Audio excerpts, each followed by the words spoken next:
বন্ধুরা, আমাদের ঘরে বড় একটা ইঁদুর ঢুকেছে।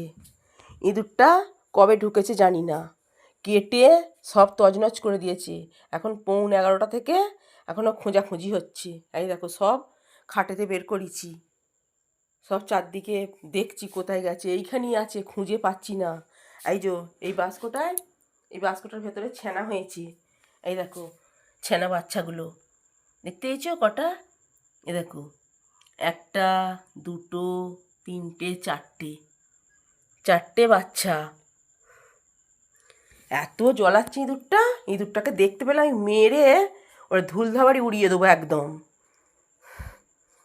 দেখতে পাচ্ছি এদিক ওদিক পালিয়ে যাচ্ছে, কিন্তু ধরতে পাচ্ছি না। এত জ্বলাচ্ছে। এখন 12টা বাজতে চললো, তাহলে মাথার কারো ঠিক থাকে? আজকে রাত্রির থাকলেই সব কেটে দেবে। রাখছি বন্ধুরা, খোঁজাখুঁজি করি।